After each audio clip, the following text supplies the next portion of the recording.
Welcome again and good afternoon to the group exhibit for hydrogen fuel cells and batteries at the Hanover Fair 2016. My name is Michael Sinclair and I'll be the moderator for this next discussion. If anyone has any questions at any time, please don't hesitate to raise your hands and I'll bring the microphone to you. Anyone standing, please come and have a seat and join us. There is table service and complimentary refreshments, so make yourself comfortable and enjoy the conversation. Today's discussion is entitled True Value Proposition for Low Platinum Catalysts. And joining me, I have the CEO and chairman of Pajarito Powder. This is out of the United States. Please join me in welcoming to the stage Tom Stephenson. Thanks, Mike. Hi, Tom. Well, Tom, thanks again. Sure. We'll start with a simple question. What role does the catalyst play in a fuel cell system? Well, so clearly in order to make the direct chemical reaction work efficiently in a fuel cell, you need to have a catalyst. Generally, you'll need to have anode and cathode catalysts, and historically, those catalysts have been made of platinum. One of the key challenges, particularly in the PEM fuel cell arena, is to find ways to reduce that platinum in order to bring down the cost. Okay, so you mentioned cost, but yeah, like just straight to the point, you know, why replace the platinum? Because that is what you're doing. Platinum's too expensive. It's pretty simple.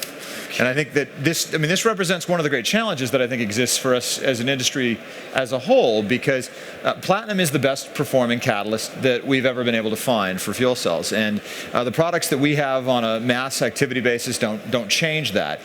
They don't perform as well as platinum in that regard. But what they do have the opportunity to do is to very dramatically change the cost structure associated with catalyst as a component of the overall fuel cell system. And ultimately, to see broader adoption into fuel cells, to see the number of cars that we want to see driving around on the road, the CHP systems, the stationary backup, we've got to bring the overall system cost down. And one of the key ways that we can do that is to reduce the overall cost of the catalyst component within the fuel cells. Okay, very good. And if you don't mind me asking, what materials are you using to replace platinum, and how does it work? Well, so we have two products, and first of all, we again, as I said, we recognize the incredible capability that platinum has as a catalyst, and so what we've done is developed two families of products. The first one is a completely platinum-free catalyst that doesn't have the same performance, but is very suitable for lower power density types of applications. There's a variety of components in it. I won't give you the exact formula, of course, but they are carbon-based, and so they end up dropping in very well into the existing catalyst architectures that companies have to go into their fuel cells. But the other product we're very excited about, which is one that we're actually just launching commercially here at Hanover Messe this year, is our engineered carbon support line, what we call the PHC 3000. And the 3000 is intended to have low loadings of platinum on it and to help solve some of the issues that have developed as the fuel cell manufacturers have looked to reduce the overall loadings of platinum in the catalyst compositions over the years, particularly in regards to their durability and ability to perform over the lifetime of a fuel cell. Very good. So I guess you're trying to attain obviously similarly high performance, similarly high efficiencies in the final device. What are the performance trade-offs, if any? Or and then as a follow-up question, is there anything you have to do differently? Is there anything I would have to do differently in the design of my fuel cell to support the use of your catalysts? Well, the fuel cell system designers, of course, what they would really like is to have a catalyst that has the exact same performance as platinum at a half or a tenth or a 20th or a 50th of the cost. Free would be even better. Free would be even better, but our business model wouldn't be very sustainable at that point. So the reality is that the level of system trade-off that you want to and can make depends a lot upon the particular application. Motive applications in particular have extremely high power density requirements, and as a result, it's very difficult for them to do any re-engineering of the stack. Other applications, it's a bit simpler. And so there is absolutely a cost-benefit trade-off. As I mentioned, we've endeavored to design our catalysts and our catalyst supports so that from the standpoint of the basic stack architecture, you make little to no changes, but you do have to recognize that the performance isn't going to be the same. And so the real question then at a stack and system level standpoint is, how much are you willing to make those changes in the interest of getting something that has the ability to dramatically reduce cost at scale. And that's where really the catalyst costs have the potential, and particularly the precious metal costs within the catalyst, have the potential to be a very significant component of the overall cost of the stack. It's when you go up to higher volumes. So my understanding as a fuel cell outsider is that a lot of research, time and money has gone into solving this problem, eliminating or changing the amount of platinum or rare metal use in the products. Where did other people have trouble where you have succeeded? One of the things that I think is really interesting about this whole concept of platinum thrifting is that the emphasis has been almost entirely on the platinum. What is it that we can do to make the platinum particle size smaller? What is it that we can do to change how the platinum is laid out in the catalyst layer? And instead, what we've done is addressed really the notion of a catalyst system that includes not only the precious metal, but also the underlying components in terms of the support. And we very carefully engineered the support material, which is primarily carbon, to be able to allow small amounts of platinum to be as effective as possible, particularly, again, over the lifetime of a fuel cell. And so I think it's really that emphasis on how do we modify the carbon support, how do we engineer a carbon support to allow it to work in the highest complement with platinum and ultimately create a fuel cell that has the ability to run for a long period of time at a high level of performance and do so inexpensively. So obviously we're targeting as low a cost system as possible. What kind of cost reduction are you able to achieve with this type of technology? Right, so our projections at volume show that the catalyst system, including the platinum, if you utilize our engineered carbon supports, will allow you to produce at about a third to a quarter of the cost of conventional platinum on catalyst systems. So if you look at a price per kilowatt at volume for the PHC 3000 with platinum added, you would be able to do that for roughly a third of the projected cost of platinum on carbon. And of course that assumes, all those estimates actually assume that the platinum cost remains fixed, which I think most of us anticipate won't be the case going forward. What will happen going forward? It's going to go up. Okay, this is driven by global demand. I mean, in general, I think we're enjoying a time right now when the platinum commodity costs are at almost historic lows. So first of all, just through the natural course of the rise and fall of the commodities market, you would anticipate that the platinum prices would go back up. But even beyond that, I think there's no question that as you start to see the rollout, particularly in the automotive industry, of 30,000, 50,000, 100,000 vehicles, the need for platinum is going to create pressure and therefore push the price of the commodity up. So our expectation is platinum will just get more expensive over time. And tell me about your product development process. Where did this intellectual property come from? Is it all internal research?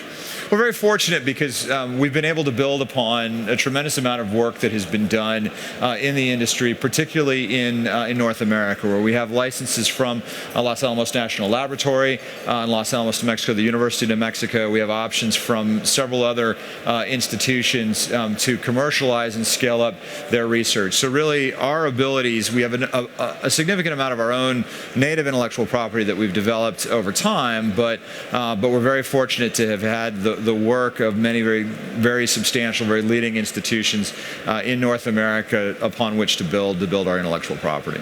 So we didn't really open with this. So tell me, I guess, a little bit about Pajarito Powder. How many employees do you have? How many scientists, engineers? So we're a startup company. We've been around about 4 years, had our commercial launch about 2 years ago. There are 12 of us. About half of that team is technical, but a dozen very dedicated folks in Albuquerque, New Mexico, the heart of the great Southwest in the United States. And we've been doing the research since we started about 4 years ago, and as I said, we really did our commercial launch with our first product, the NPC 2000, which was the platinum group metal free product in 2014, and added to that with the launch of our PHC 3000 engineered carbon support this week here at the Messe. It takes a lot of testing to bring a new product to market and ensure its reliability. What can you speak to the testing that's been done on these products to maintain this high level of performance that you're speaking about? Well, we do a tremendous amount of testing ourselves, both over extended lifetimes, and we apply the protocols that are used in industry, primarily the accelerated stress test protocols that are used in the automotive industry. But we also work very closely with partners through the supply chain. We are a catalyst provider, and our intention is to remain a catalyst provider. So we work with MEA manufacturers, with people that are doing stack level design, and have them test and evaluate our product for the specific needs that they have. And not only is that testing very important in allowing us to understand the individual performance of the products that we develop, but one of the really nice things about the platform that we have is that it produces a high degree of customizability. And so depending upon the particular needs of a customer, we're able to modify the composition, the morphology of a number of the key characteristics of the catalyst layer in order to provide them with optimal performance. And so the sooner that we get stuff into the hands of those partners, the more that we can do that optimization and customization in order to provide them with a product that ultimately will serve their needs best. So walk me through an interaction with your company. If I'm developing a new fuel cell and I have, what are the unique requirements or the unique properties of my fuel cell that you would have to tune your formulation for? Well, it is different, of course, with every fuel cell provider, but generally you're going to have a particular operating voltage that you're interested in, a particular humidification. There are going to be some things around your gas flow and some of the other components that you use, whether it's the membrane, some of the other layers that go into the MEA, that are all going to impact the way in which gases flow in and water flows out, in the case of PEM fuel cells, to be able to maximize your performance. And based upon that, we can tailor the specific composition of our engineered carbon supports or our catalysts to be able to fit those needs. And the specifics all get down to all of those elements of operating condition. I mean, humidity becomes very important. Operating voltage certainly becomes very important. The pressures of the gases and so forth. And so all of those operating conditions end up having an impact. Okay, very good. So have you made? Well, how's the show been going for you? And have you found, one, do you have any of your products already in commercial fuel cells? And two, is the show gonna get you there? Well, as a component supplier, we don't focus on the idea where you get a really big sale and it goes out the door. It's a design-in process. That's something that we recognize, and we're in various stages of design-in with a number of both systems manufacturers and MEA providers. And so what we're doing at the show, which has been a great success for us so far, we're very excited about being here, has been the opportunity to re-engage all together in one spot with a tremendous number of the customers and partners that we've been dealing with, as well as meeting a number of new players who have come about just in the course of the last year or two, which is always one of the exciting things about the show. So to answer your other question, we are still in qualification with a number of customers. There's not a car that is out there that's driving yet with our material in it, but we're looking forward to that changing fairly soon. Cool. Is there a difference in the technology from a catalyst standpoint that you would need for mobile applications versus other, say, large-scale utility applications or distributed residential systems? Absolutely, and again, that's part of our strength, and what we're very excited about is our ability to tailor those catalyst compositions and the morphology of the catalyst layer in order to be able to fit those particular needs. And I think as much as anything, they really come down to the idea that you're targeting a bit of a different design and a different price point for automotive applications as you may for backup power or for CHP. And therefore you're able to make different trade-offs at a stack and a system level for what you can do for performance and cost. And that allows us to then make a decision about, is this something that requires a certain amount of precious metal loading still, or is it a potential candidate for our precious metal-free catalysts? Any questions from the audience? Happy to take some questions. Nothing at this time. Final question. I got to ask you about the name, Pajarito Powder. Where does Pajarito come from? Well, so it's interesting because Pajarito is a Spanish name. So we're in Germany attending a trade show, being an American company with a Spanish name. But the part of the United States that we come from has a very strong Hispanic heritage and tradition. Many of the earliest European settlers came from Spain, and so a number of the names of the areas of the state are based upon Spanish terms. And so the literal translation for Pajarito means little bird, but doesn't actually have anything to do with who we are. The name comes from the fact that Pajarito Mountain in New Mexico is the mountain that is right next to Los Alamos National Laboratory, which was sort of the original genesis for the technology and the inspiration for the creation of the company. And Pajarito Powder, just because we're very fond of alliteration. Fair enough. Very good. So, of course, if you have any more questions for Tom or Pajarito Powder, please join him at his booth at D31. And if everyone in the audience could please join me in thanking Tom for coming and speaking with us today. All right. Thank you. Thanks.